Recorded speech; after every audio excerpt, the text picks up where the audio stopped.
como decíamos, el metamizol dipirona no es un AINE, sino que está en el grupo de otros analgésicos con los derivados pirazolónicos. Como hemos dicho, es altamente eficiente justamente por los grandes mecanismos de acción y variados mecanismos de acción que tiene, actuando sobre tantos receptores diferentes.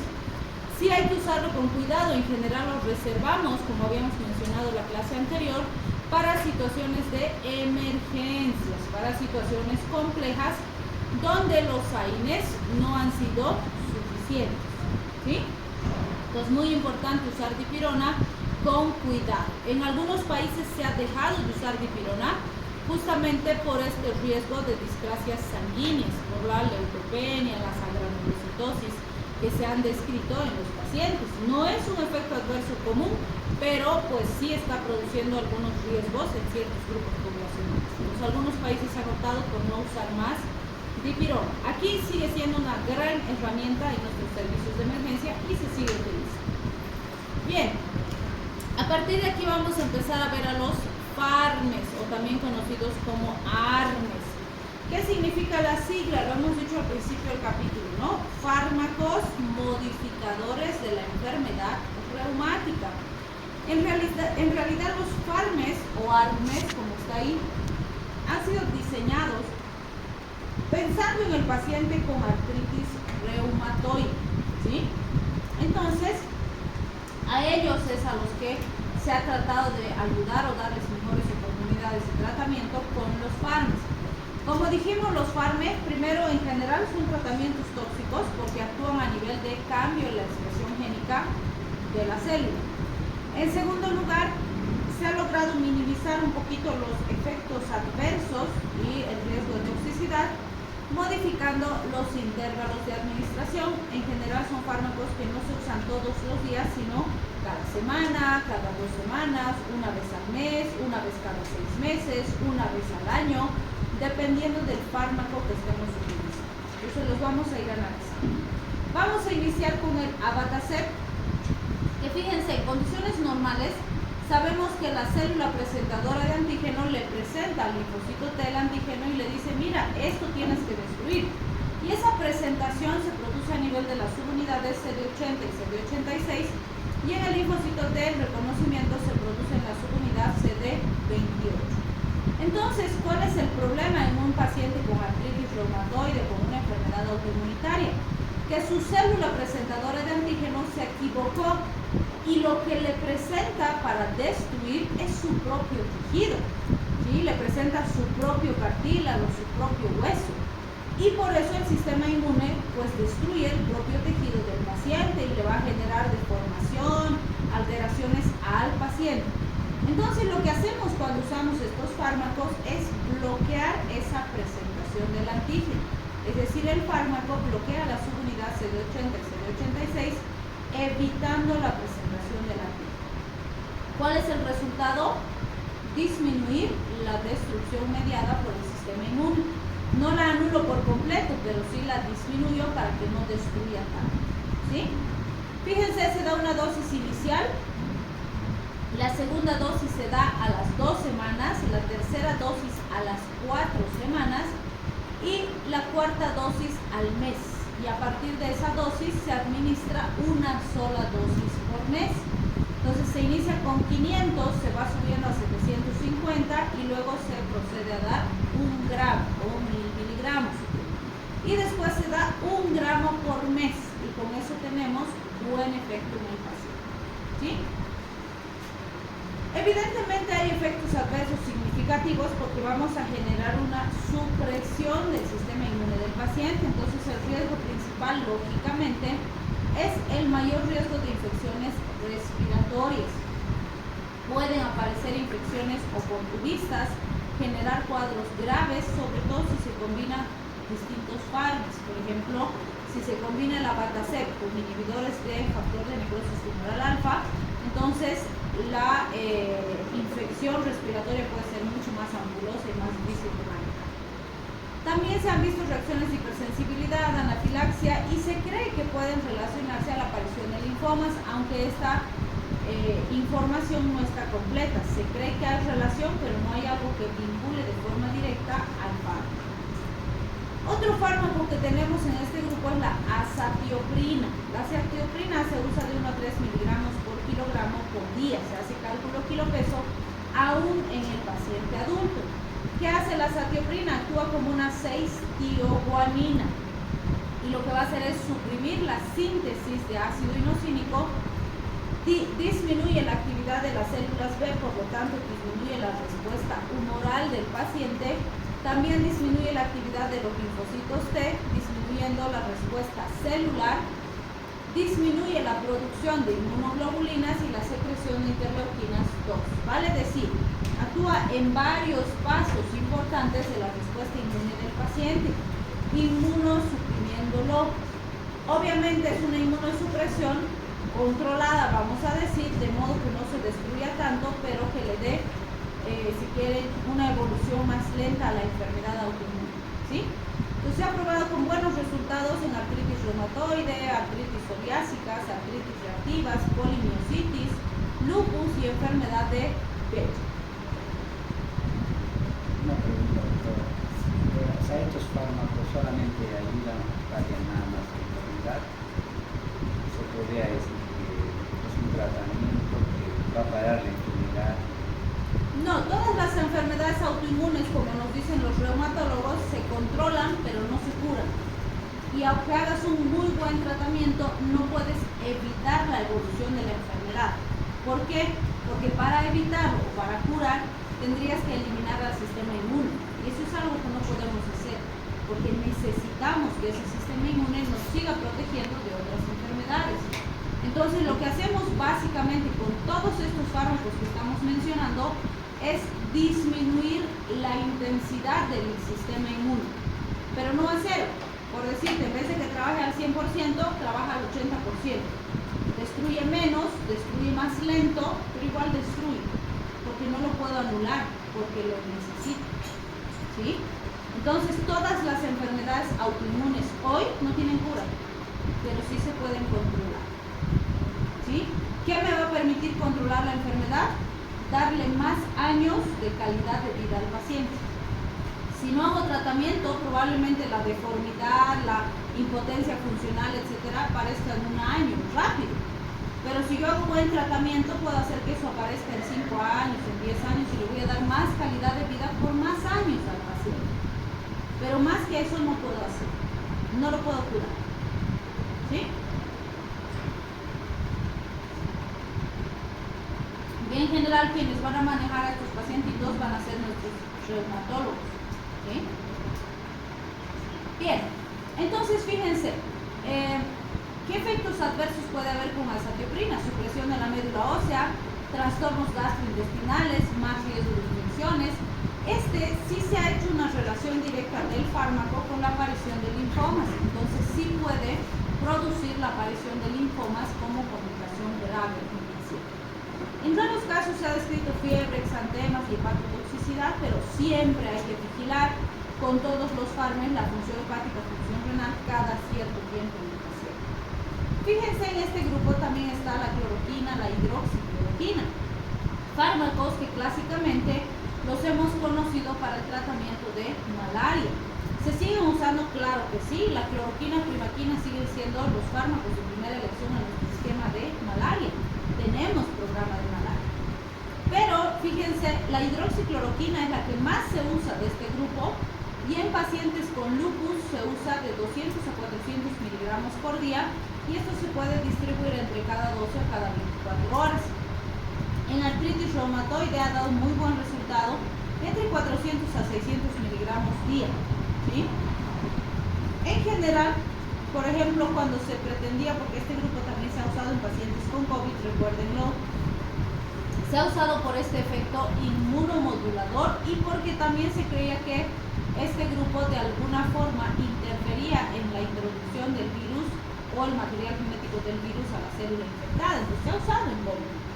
Y los reumatólogos ahí nos decían, usen sin miedo la hidroxicloroquina. Nosotros usamos en lupus desde hace años en estas dosis y va bastante bien, es bastante seguro. si bien sí están descritos los efectos adversos, aparecen muy poco si usamos bien las dosis y vigilamos al paciente, ¿no? Entonces, con esa experiencia que se ha usado en COVID, obviamente la evidencia de que si realmente sirve o no para disminuir la carga viral y demás que se pretendía en COVID, todavía no la tenemos. Seguro que va a salir en estos años, ¿sí? Pero para enfermedades autoinmunitarias sí se ha usado este grupo, se sigue usando con muy buenos resultados. Entonces, ¿qué es lo que hace la cloroquina? Va a inhibir la respuesta a los linfocitos T frente a los mitógenos, disminuye la quimiotaxis de leucocitos, estabiliza a las enzimas lisosómicas, disminuyendo la destrucción celular, genera atrapamientos radicales libres e inhibe la síntesis de DNA y RNA. Como todo grupo farmacológico, tiene efectos adversos, como por ejemplo la toxicidad ocular, las retinopatías son las que más se tienen que vigilar. Entonces, en esos pacientitos que usan de forma crónica, hay que vigilar la función visual. Porque no se olviden que en el esquema de malaria, por ejemplo, el tratamiento es 14 días y no se le da más. Pero a un paciente con una enfermedad autoinmune le voy a dar el resto de su vida de tratamiento. No le voy a suspender, no le voy a dar un mes, no le voy a dar una semana, sino que le voy a dar de forma sistemática por periodos muy largos de tiempo. Entonces, el riesgo de lesiones a nivel de la retina es más importante cuando se usa por periodos más largos, ¿sí? También se ha visto dispepsias, náuseas, vómitos, dolor abdominal, exantemas y en muy raros casos pesadillas. Bien, otro fármaco que vamos a ver en este grupo es la ciclosporina, que se usa de 3 a 15 miligramos por kilogramo día. La absorción oral es irregular y se degrada por la CYP3A. Entonces, fíjense, ¿qué hace la ciclosporina? Vamos a ver que regula las interleuquinas 1, la función de células B y células T, la capacidad de los linfocitos T, la producción de interleuquinas 2 y la interacción entre linfocitos T y macrófagos, vale decir, también interfiere en la presentación del antígeno. ¿Cuál es el resultado? Disminuir la respuesta inmune del paciente. Por eso es que en todas las enfermedades autoinmunitarias que hemos mencionado y muchas otras, es una buena alternativa. ¿Qué efectos adversos puede producir? Nefrotoxicidad. Sí se ha visto interacción peligrosa con fármacos cardiovasculares, por ejemplo, el diltiazem, diuréticos, ahorradores de potasio, no se recomienda asociar. También se ha visto descompensación de pacientes con hipertensión, con alteraciones de potasio, pacientes que ya tienen hepatotoxicidad como problema de base, y también se ha descrito hiperplasia gingival e hirsutismo, aunque en general esas serían las complicaciones menos graves. Otro fármaco que podemos utilizar es el metotrexato, y este metotrexato es muy interesante porque el metotrexato es un fármaco que es antiguísimo, se ha usado por ejemplo en pacientes con mola hidatiforme.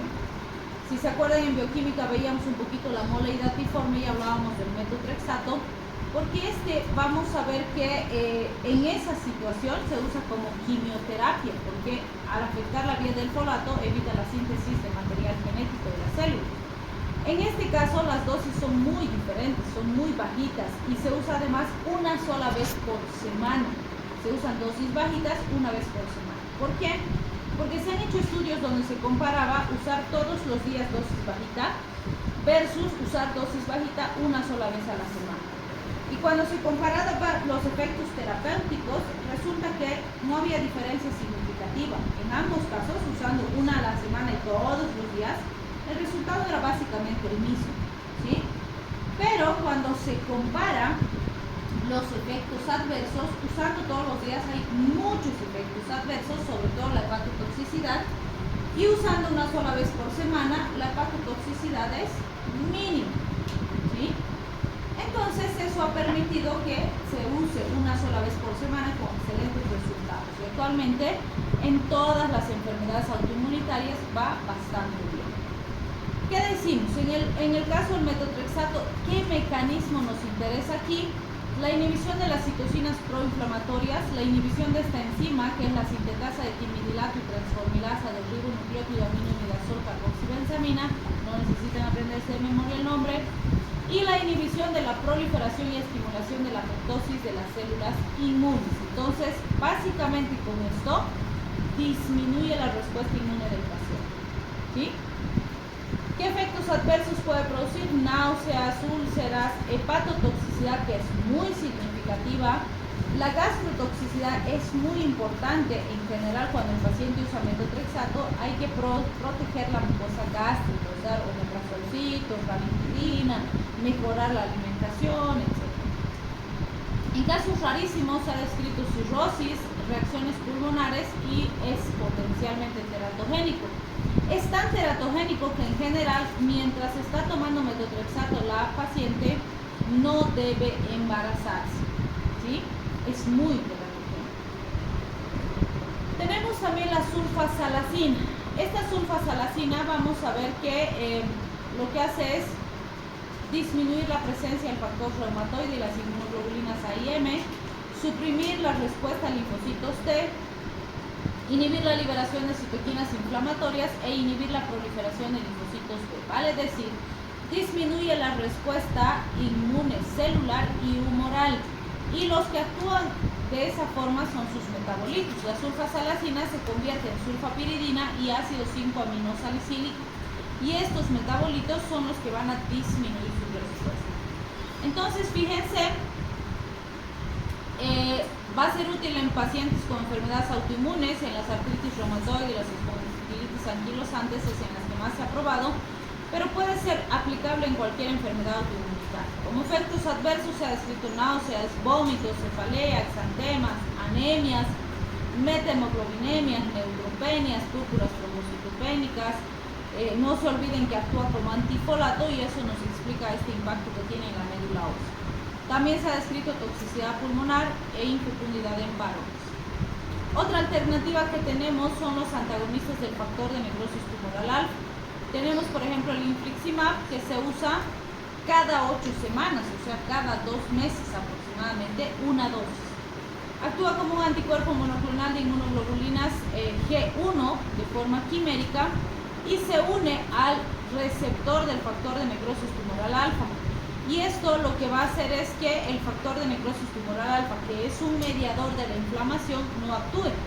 Si no actúa, no hay respuesta inmune significativa. Entonces, el resultado es similar. Se ha usado en todos los casos de enfermedades autoinmunes.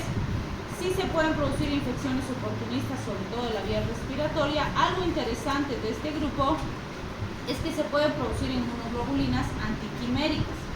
Vale decir, el propio organismo del paciente produce inmunoglobulinas contra el fármaco. ¿Sí? Si eso ocurre, el fármaco va a fracasar, porque el paciente tiene específicamente anticuerpos que atacan al fármaco y lo destruyen, lo neutralizan. Entonces va a fracasar la terapia. Después el resto de efectos adversos no son tan significativos. En el caso de entanercept, el mecanismo es parecido, se va a unir al factor de necrosis tumoral alfa y también va a inhibir las linfotoxinas alfa. Entonces, básicamente es útil en las mismas aplicaciones, pero ha demostrado mejor respuesta en pacientes con esclerodermia, granulomatosis de Wegener y artritis de células gigantes, donde no tenemos muy buena respuesta con las otras alternativas. Entre los efectos adversos son los mismos que hemos descrito para el anterior y lo único que hay que tener la vigilancia es de las inmunoglobulinas antiquiméricas. No podemos dejar de mencionar al tocilizumab, que este tocilizumab no nos menciona el Capsum, pero es muy importante porque pues ha tomado gran protagonismo en la pandemia, ¿sí? Es un inhibidor de las interleuquinas 6. ¿Qué es lo que hace este tocilizumab? Vamos a ver que antes de pandemia se lo ha usado en artritis reumatoide, artritis juveniles, etc. Y lo que hace es unirse a los receptores de interleuquina 6 y evitar que estos actúen. Entonces, van a ver que en los pacientes con COVID severo se hace cuantificación de interleuquina 6 y cuando esas están elevadas, pues usamos el tocilizumab. ¿Cuál ha sido el problema? Como era un fármaco que estaba en su última fase, pues era difícil de conseguir, no había mucha disponibilidad y el costo era terriblemente alto. Cuando ha iniciado la pandemia, más o menos un frasco de tocilizumab costaba 7.400, 7.500 bolivianos, un frasco, ¿sí? En pandemia han vendido hasta en 27.000, 28.000 bolivianos un frasco. Y en muchos casos les han hecho depositar a cuentas fantasmas o les han vendido agua destilada con etiqueta de tocilizumab, ¿sí? Entonces ha sido realmente desastroso. Y obviamente esto no garantiza que el paciente va a sobrevivir, solo mejora la probabilidad de supervivencia del paciente, ¿sí? Entonces es un excelente inmunomodulador. En estos casos se da una dosis cada 4 semanas, es decir, una sola dosis al mes. Pero imagínense hoy que ya encontramos en las farmacias en 4.500, 5.000 bolivianos un frasco, todavía sigue siendo bastante costoso. Entonces no todos los pacientitos tienen para pagarse ese tratamiento, aunque sea una sola vez por mes, ¿sí? Entonces, en muchos pacientitos pues se ha visto que usaban una vez cada 6 meses o una vez al año, se ponían su tocilizumab, pero aún así pues es costoso y obviamente cuando el espacio o el intervalo es demasiado amplio, la utilidad no es muy significativa, ¿sí? Bien, y finalmente... básicamente, ¿qué hacía ese medicamento para todo? Inhibe las interleuquinas 6, que son las interleuquinas mediadores inflamatorios. Entonces, en un paciente con una tormenta de citoquinas hay exceso de mediadores de inflamación y una de las más importantes son las interleuquinas 6. Si las bloqueo, disminuyo la respuesta inflamatoria del paciente. ¿Qué hace eso? Le da más probabilidad de salir victorioso, podríamos decir, en un cuadro de COVID severo, pero no garantiza que se vaya a mejorar, ¿sí? Aumenta la probabilidad, pero no nos garantiza nada, ¿sí? Bien. No podemos dejar de ver gota cuando hablamos de AINES, porque no se olviden que el tratamiento de gota, si bien está enfocado en manejar el ácido úrico, que es el problema de base, el paciente viene porque tiene dolor, inflamación, fiebre e impotencia funcional en las articulaciones por esa acumulación de ácido úrico. Entonces necesitamos usar fármacos que controlen esos síntomas. Y pues sí, se usa con mucha frecuencia AINES, pero también colchicina, como hemos visto en su capítulo. Lo que no deben olvidar es que el paciente viene por los síntomas, no viene por el ácido úrico. Pero nosotros sabemos que la causa es el ácido úrico, entonces no podemos solo tratar los síntomas y no tratar la enfermedad. O viceversa, no podemos solo tratar la enfermedad sin manejar los síntomas, ¿sí? Entonces vamos a hacer ambas cosas. ¿Qué hacemos con el paciente entonces? Le damos colchicina o le damos AINES. Si le damos colchicina, la colchicina va a disminuir la inflamación, inhibiendo la migración de linfocitos y fagocitos, inhibiendo la actividad de leucotrienos B4 y también se une a la tubulina, evitando la polimerización de los microtúbulos. De esta forma, lo que consigue es disminuir la inflamación. Pero fíjense, pues es importante, mientras más crónico el problema, más importante la inflamación. Se usa de 0,5 a 1 miligramo en el pacientito y la eliminación de la colchicina va a ser por el tracto gastrointestinal y también por la orina. Hay que vigilar función hepática, función renal del paciente. Fíjense, se ha usado sobre todo en artritis gotosas, pero puede producir diarrea, náuseas, vómitos, dolor abdominal, como efectos adversos comunes, no muy ampulosos porque se controlan fácilmente, pero los peligrosos son estos otros. Puede haber necrosis hepática, insuficiencia renal, coagulación intravascular diseminada, convulsiones, en rarísimos casos pérdida de pelo, depresión de médula ósea, neuritis periféricas y miopatías e incluso la muerte del paciente.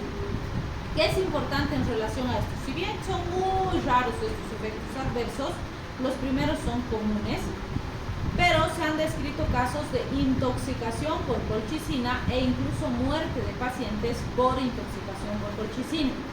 Entonces, fíjense qué le pasa a un paciente cuando se intoxica con esto. Presenta faringodinia urente, es decir, una sensación de quemazón a nivel de la garganta con mucho dolor.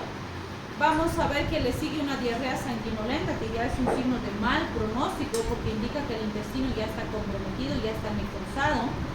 El paciente puede entrar en shock, de presentar hematuria o liguria, que nos dice que el riñón está colapsando, y una depresión ascendente del sistema nervioso central que puede ser letal, ¿sí? Entonces, muchos países han dejado de usar colchicina porque han dicho no se justifica de ninguna manera que un paciente se complique y se muera por controlar inflamación. Pues no vamos a usar colchicina. Pero en nuestro medio se sigue usando tanto, de tal forma que ustedes si revisan los expedientes de los pacientes con COVID, en pacientes con COVID que tenían mucha inflamación a nivel pulmonar y que no estaban logrando controlar con los fármacos clásicos, les han dado colchicina y han tenido buena respuesta, ¿no? Entonces todavía en cuadros con mucha inflamación sigue siendo una buena herramienta. Como les digo, no es un mal fármaco, pero cuando se usa se debe vigilar al paciente, ¿sí? Bien, a estos un poquito ya los conocemos, el probenecid y la sulfimpirazona son fármacos úrico-súricos. ¿Qué quiere decir que hace un úrico-súrico? Aumenta la eliminación de ácido úrico por la orina.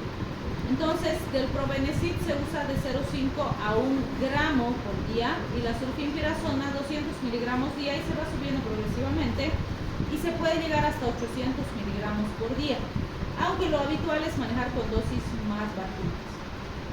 ¿Qué es lo que hacen estos? Como son úricos-súricos, van a afectar los sitios de transporte a nivel de glomérulo, segmento intermedio del túbulo proximal y van a disminuir la absorción de ácido úrico en el túbulo proximal. Entonces, lo que hacen es que se elimine más ácido úrico haciendo que permanezca en la luz tubular y así se pueda eliminar más por la orina. Son bastante bien tolerados, pero en general se usan solo cuando por alguna razón el paciente no puede usar alopurinol, porque el fármaco de primera elección sigue siendo el alopurinol, ¿sí? Entonces se puede usar, se puede asociar a AINES, pero nunca a oxaprocina e indometacina. Recuerden que estos dos son AINES. Cuando uso estos AINES no puedo usar úricos-súricos, o cuando uso úricos-súricos no puedo usar estos AINES, ¿sí? Pero con otros AINES sí puedo asociar. Como efectos adversos se ha descrito irritación gastrointestinal, exantema, síndrome nefrótico y en muy raros casos anemia plástica. El otro fármaco que es de primera elección para pacientes con gota es el alopurinol, que ya lo conocíamos. Este es un inhibidor de la xantina oxidasa que lo que va a producir es bloquear a la enzima. Si bloqueo a la enzima, ¿qué va a haber? Vamos a evitar que la hipoxantina se convierta en xantina y que la xantina se convierta en ácido úrico, ¿vale? Es decir, disminuye la síntesis de ácido úrico en el organismo del paciente. Entonces, va a ser muy eficaz. Normalmente voy a usar hasta que el ácido úrico disminuya a 6 miligramos en 100 ml, combinando con AINES o con colchicina. Entonces le doy alopurinol con AINES o alopurinol con colchicina. Si por alguna razón no puedo usar alopurinol, entonces recién pienso en úricos-súricos, ¿sí?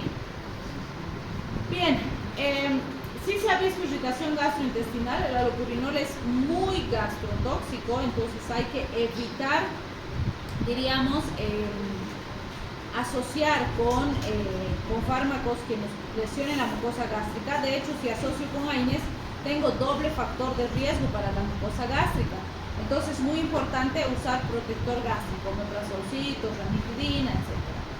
Se han visto neuritis periféricas, vasculitis, depresión de médula, en raros casos anemia plástica, toxicidad hepática, nefritis intersticiales, pero son muy raros. En general se tolera bastante bien. Lo que no debemos olvidar es que si uso alopurinol, no debo usar ácido acetilsalicílico, no debo usar diuréticos tiacídicos, no debo usar, no debe consumir el paciente bebidas alcohólicas ni consumir demasiada carne roja. Esos factores aumentan la producción de ácido úrico y si solo le doy el fármaco y no controlo estos factores como el consumo de alcohol, el peso del paciente y el consumo de estas otras sustancias, va a fracasar la terapia, ¿sí? Bien, el febuxostat es otro fármaco que actúa a nivel metabólico, lo que hace es inhibir a la xantina oxidasa también, pero su estructura química no es purínica como es el caso del alopurinol. Pero los criterios son los mismos. Se usa de 80 a 120 miligramos por decilitro. Vamos a ver que también se va a usar con AINES o con colchicina hasta alcanzar niveles de 6 miligramos en 100 ml y después paso a mi dosis de mantenimiento, ¿sí? ¿Qué debo vigilar? Anomalías en la función hepática, diarrea, cefalea, náuseas, que son complicaciones frecuentes, pero en general no tienen grandes implicaciones patológicas. Bien, con eso habríamos acabado. AINES, ya saben de qué estamos hablando.